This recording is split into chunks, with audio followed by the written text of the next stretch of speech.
Seigneur, ta parole est grande, elle demeure à jamais. Ta parole est infaillible, rien ne peut la supprimer.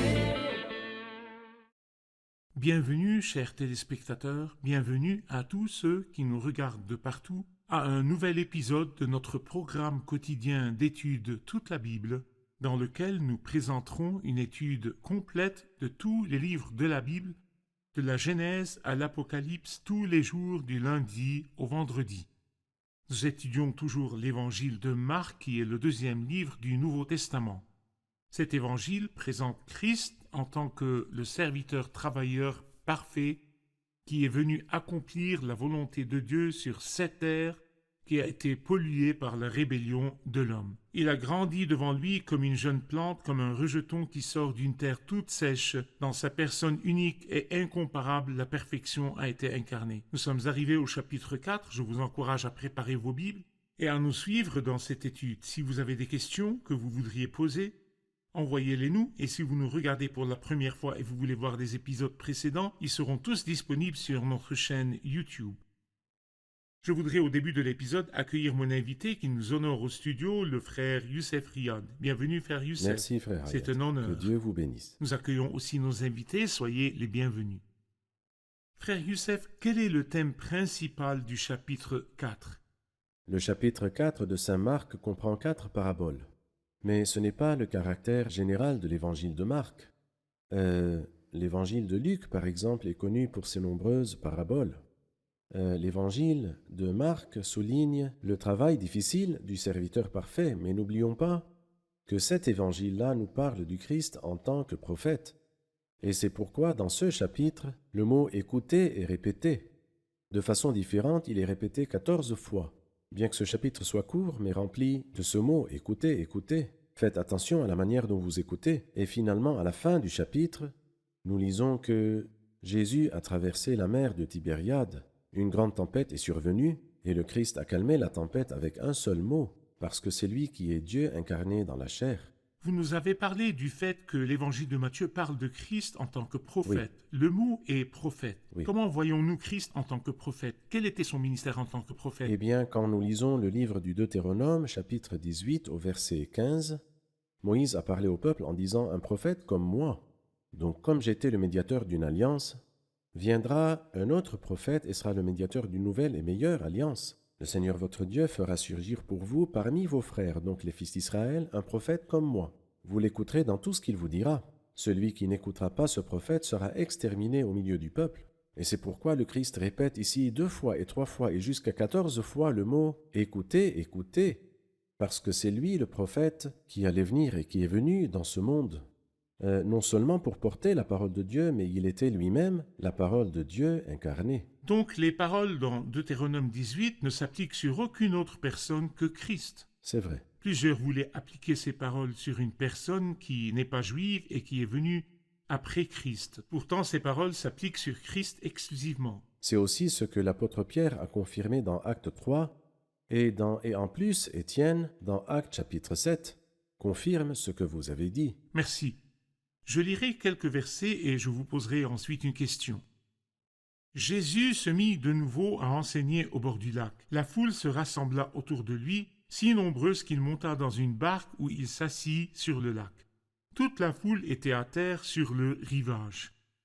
Il leur enseignait beaucoup de choses en paraboles. Il leur disait dans son enseignement : « Écoutez, un semeur sortit pour semer. Comme il semait, une partie de la semence tomba le long du chemin. Les oiseaux vinrent et la mangèrent. Une autre partie tomba dans un sol pierreux où elle n'avait pas beaucoup de terre. Elle leva aussitôt parce qu'elle ne trouva pas un terrain profond. Mais quand le soleil parut, elle fut brûlée et sécha, faute de racines. Une autre partie tomba parmi les ronces poussèrent et l'étouffèrent, et elle ne donna pas de fruit. Une autre partie tomba dans la bonne terre. Elle donna du fruit qui montait et se développait avec un rapport de 30, 60 ou 100 pour 1. Puis il dit que celui qui a des oreilles pour entendre, entende. En principe, pourquoi Jésus parlait-il en paraboles ?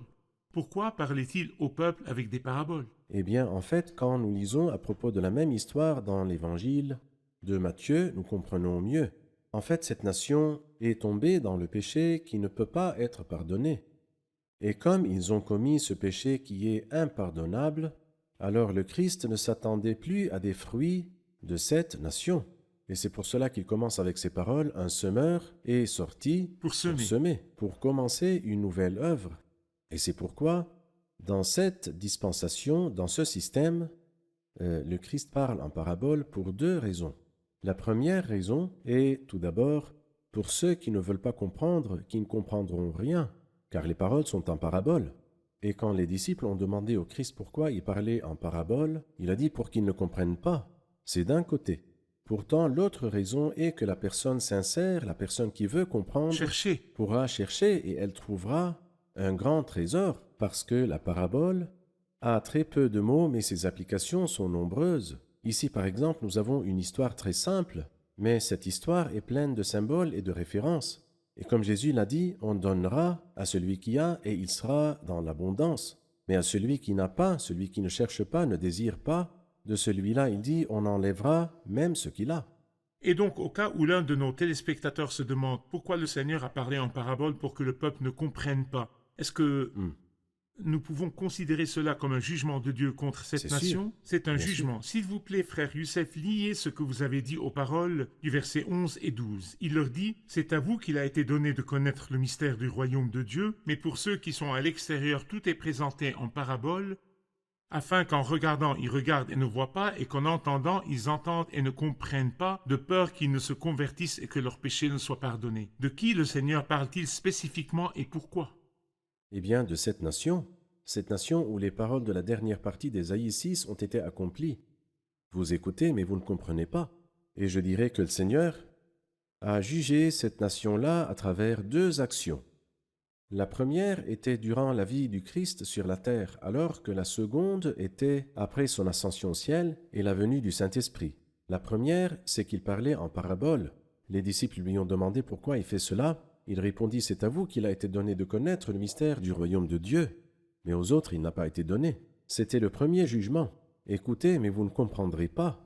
Le deuxième jugement est les paroles en langue, comme nous le lisons dans Ésaïe 28.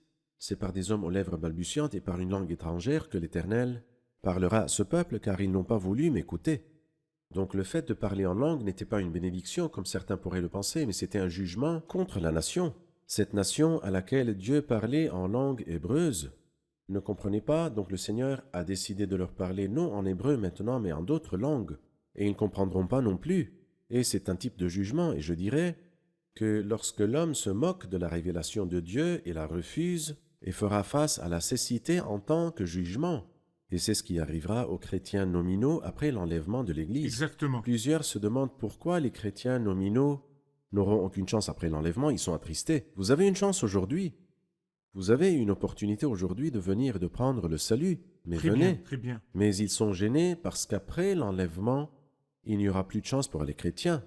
Mais qu'as-tu fait de la chance que tu avais? Donc cette action de jugement est considérée comme très sévère après que la nation a rejeté tous les appels d'amour du Seigneur. Exactement. Merci, nous ferons une pause, puis nous reviendrons pour une question.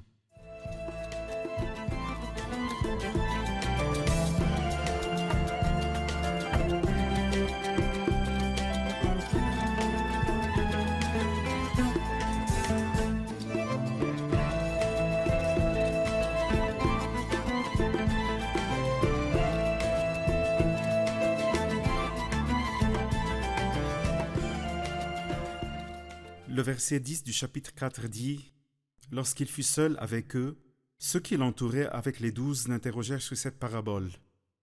Il leur dit « C'est à vous qu'il a été donné de connaître le mystère du royaume de Dieu. Que veut dire le secret du royaume de Dieu ?»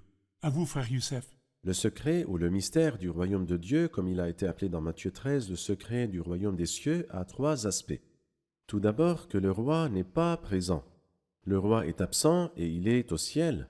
Bien sûr, c'est une image du royaume qui n'était pas dans l'Ancien Testament. C'est pourquoi il dit dans Matthieu 13, « J'ouvre la bouche pour parler en parabole. Je proclamerai des choses cachées depuis la création du monde. » Et le deuxième aspect est celui du champ où la parole du royaume est plantée. Ce n'est pas Israël seul, mais ce champ est plutôt le monde entier. Et le troisième aspect est qu'il y a la patience. Quand il dit « laissez les graines et les mauvaises herbes pousser ensemble jusqu'au temps de la récolte », bien sûr, il y a une image du royaume comme nous le lisons dans l'Ancien Testament. Il y avait le jugement des méchants immédiatement. Pourtant ici, laissez-les pousser ensemble jusqu'au temps de la récolte. Donc le secret a trois aspects, le roi est loin, et puis l'espace de l'expansion est le monde entier et non pas juste Israël. Et le troisième aspect est la patience de Dieu et non pas le jugement immédiat contre le mal. Exactement. À travers la parabole du semeur, nous avons appris qu'il y a différents types de terre. Oui, Bien sûr, le meilleur est la bonne terre. c'est vrai. Les graines sont tombées dessus et ont produit des fruits. Très Mais la bien. question est si la terre parle de la condition du cœur des hommes. Y a-t-il un homme dont le cœur est naturellement décrit comme étant de la bonne terre? Non, il n'y a pas de tel cœur. Le cœur est tortueux plus que tout et il est incurable.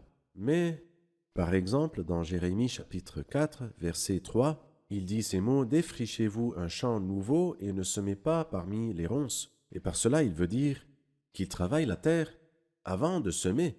Et un laboureur connaît cela naturellement, par instinct. Personne ne lui enseigne cela. Il ne va pas à l'école ni à l'université pour apprendre comment semer. Donc il laboure la terre. Et comme il le fait, il enlève les ronces, il enlève aussi les pierres. Et c'est ce que Dieu requiert des gens.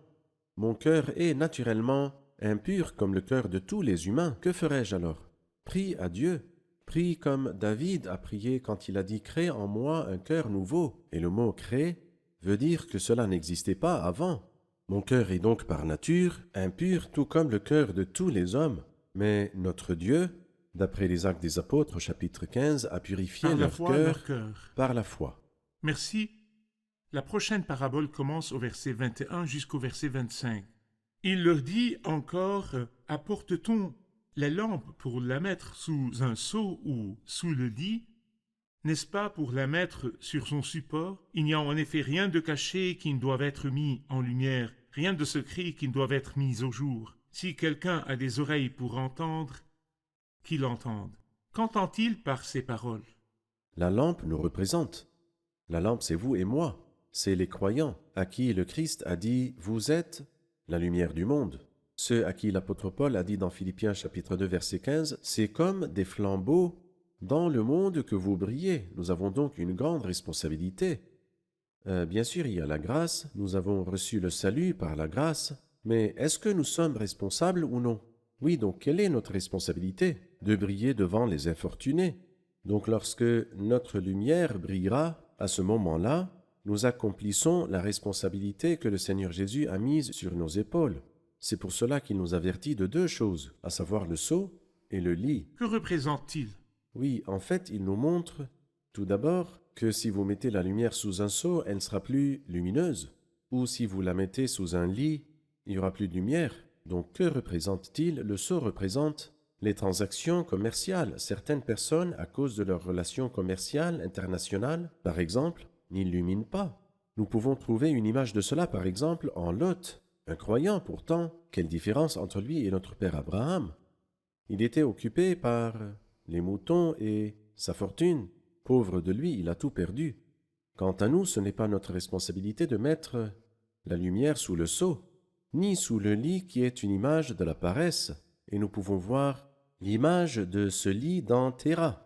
Le père d'Abraham, donc, son neveu, a placé la lumière sous le seau, et Téra l'a placé sous le lit parce qu'il était paresseux. Abraham était le seul à briller. Et jusqu'aujourd'hui, quand on mentionne Abraham, c'est-à-dire cela rafraîchit les cœurs des croyants. Très bien, merci. Nous trouvons une loi dans le verset 24. On utilisera pour vous la même mesure que celle dont vous vous serez servi et on y ajoutera pour vous qui écoutez. Ce critère dans le traitement, on utilisera pour vous la même mesure que celle dont vous vous serez servi. Il nous avertit et nous encourage. Comment fait-il cela? Eh bien, c'est comme s'il voulait nous parler des lois de la nature. Ou, comme il nous dit dans Galates chapitre 6, ce qu'un homme aura semé, il le récoltera aussi. Est-ce que ce principe-là encourage ou fait peur? En fait, c'est les deux, comme vous le dites. C'est-à-dire, si vous semez la corruption, vous semez le péché et le mal. Ceux qui labourent l'injustice en récoltent les fruits.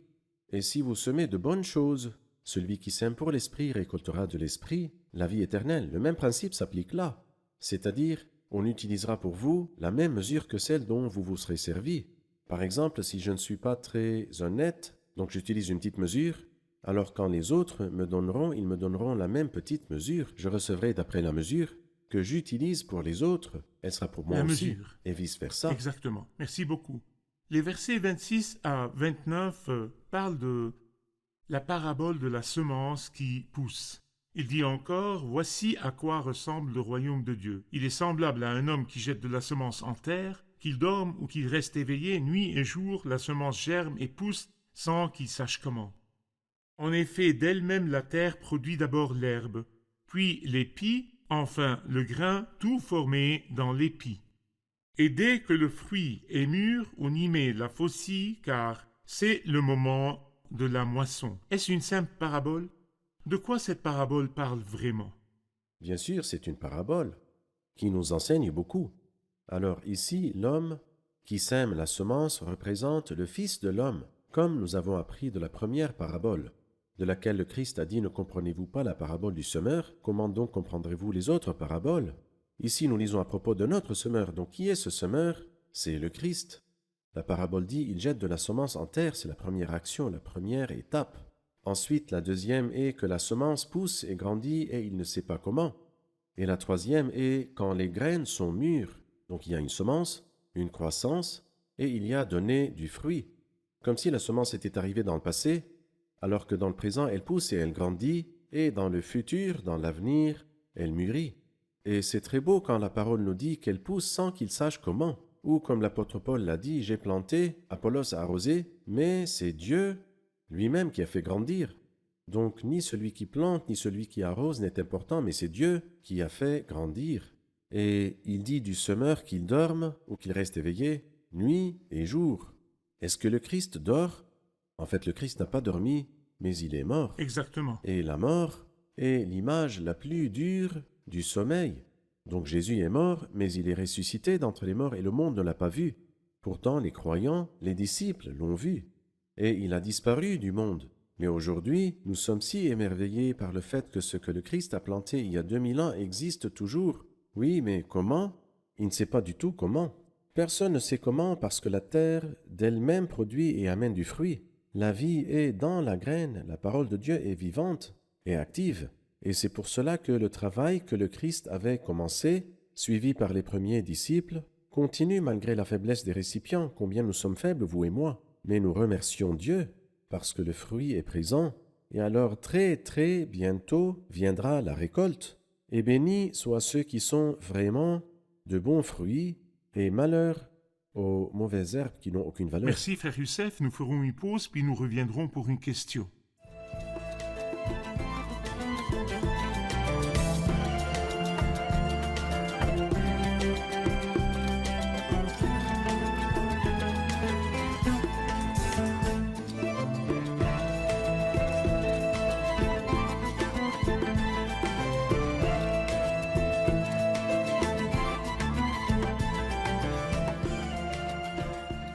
Au verset 30, il dit encore « À quoi comparerons-nous le royaume de Dieu ou par quelle parabole le représenterons-nous? Il est comme une graine de moutarde. Lorsqu'on la sème en terre, c'est la plus petite de toutes les semences qui sont sur la terre. Pourquoi le royaume de Dieu est-il symbolisé par une graine de moutarde, la plus petite de toutes les graines? » À vous, frère Youssef. Le royaume de Dieu est comparé à une graine de moutarde parce que le début du royaume était un début extrêmement modeste. C'est pour cela que Jésus la compare avec la plus petite des graines que les Juifs connaissaient en ce temps parce que les Juifs semaient des graines de moutarde dans leur jardin. Mais la graine de moutarde n'est pas la plus petite des graines dans Non, l'absolu. pas dans l'absolu, pas du tout. Jésus parlait c'est-à-dire avec des personnes très simples qui semaient des graines de moutarde devant leur maison et ils ont des arbres.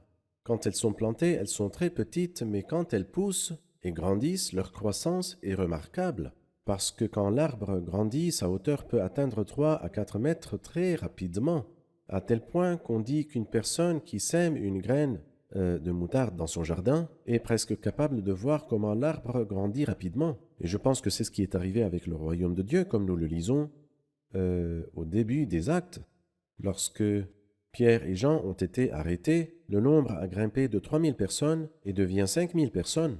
C'est-à-dire, c'est comme si d'un seul coup 3000 ont cru et d'un seul coup 2000 en plus. Alors donc la croissance était rapide, mais la croissance a coûté la pureté.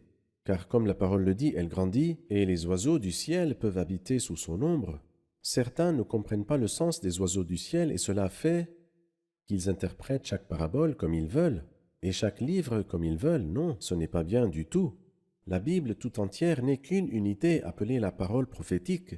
Alors dans ce chapitre spécifiquement, il nous dit que les oiseaux du ciel représentent le méchant, le diable. Les gens disent que les oiseaux du ciel représentent les personnes qui allaient venir. Sur quelle base donne-t-il cette explication? Bon, alors est-ce que Satan s'est trouvé une place dans le royaume de Dieu? Bien sûr, et malheureusement. Nous trouvons cela dans plusieurs épîtres. Dans 1 Timothée chapitre 4, il s'attache à des esprits trompeurs et à des doctrines de démons. Lorsque nous lisons à propos des églises dans l'Apocalypse chapitre 2 et 3, nous lisons à propos le trône de Satan lorsqu'il dit « Là se trouve le trône de Satan à Pergame » et des choses profondes de Satan à Thyatire et la synagogue de Satan en Philadelphie.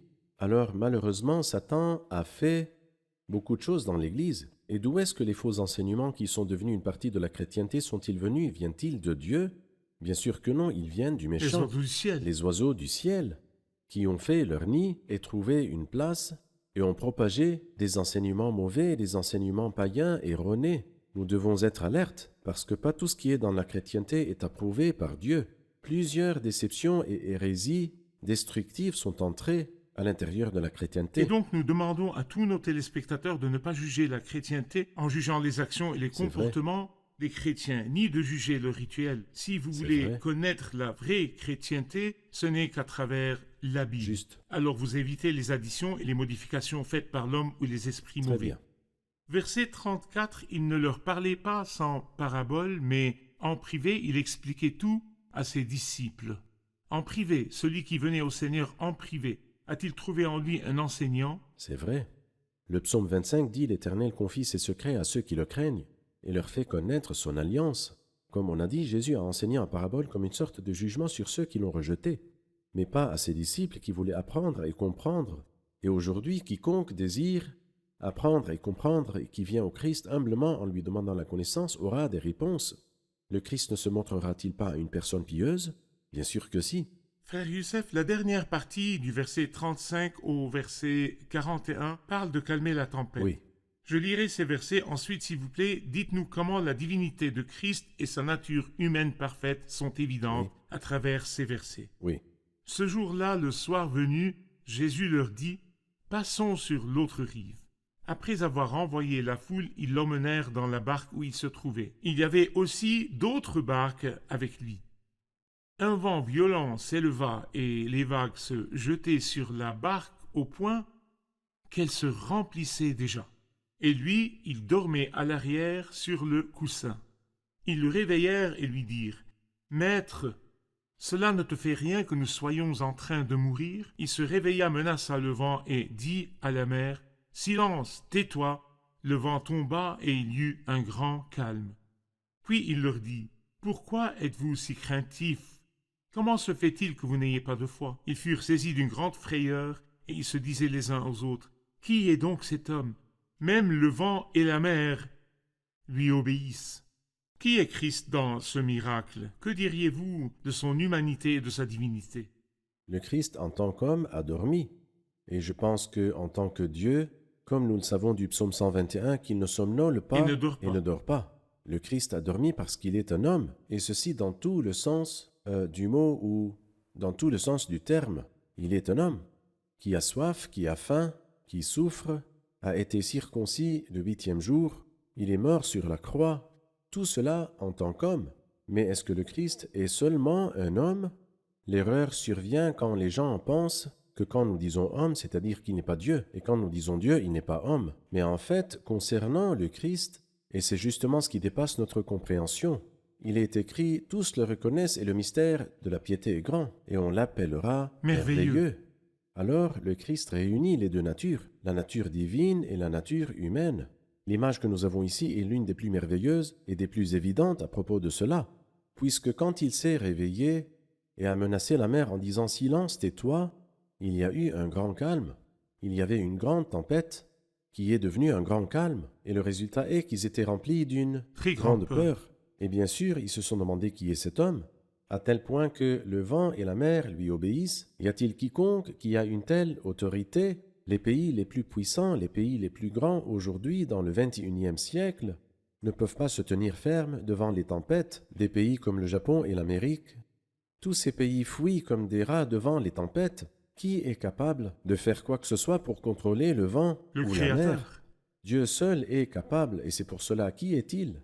Ils ont compris que le Christ est Dieu. Donc, il est un homme parfait qui a Oui. dormi en tant que serviteur travailleur. C'est Il vrai. a dormi en tant qu'homme qui a confiance Oui. en Dieu Très et bien. peut dormir en paix. Très bien. Aussi, il est Dieu qui a l'autorité, le Créateur. Merci, frère Youssef. Nous avons bien fini cet épisode en parlant de la divinité et de l'humanité C'est de vrai. Christ. Nous allons le réviser avec nos invités. Qu'avons-nous appris aujourd'hui? C'est une très bonne question trouvée à la fin de ce chapitre, qui est cet homme. Une ancienne et nouvelle question. Tous ceux qui aiment le Seigneur et choisissent de s'approcher de lui trouveront toujours de nouvelles choses, et cela nous satisfait. Cela nous encourage à nous approcher du Seigneur pour le connaître encore plus.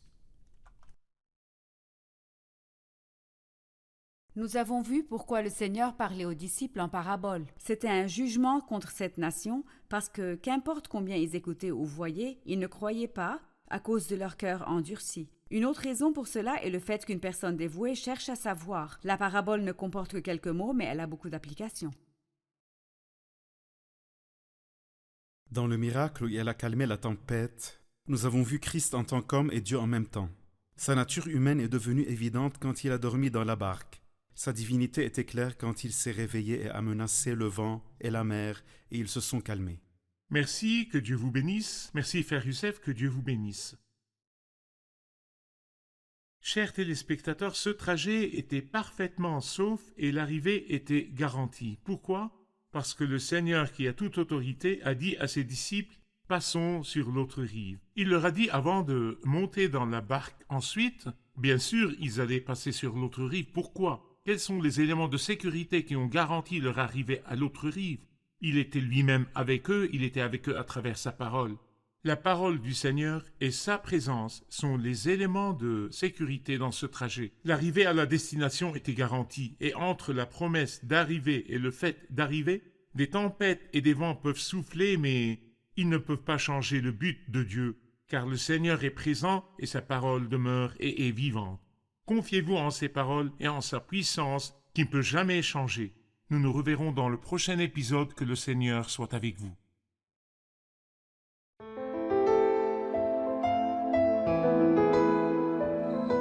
Seigneur, ta parole est grande, elle demeure à jamais. Ta parole est infaillible, rien ne peut la supprimer.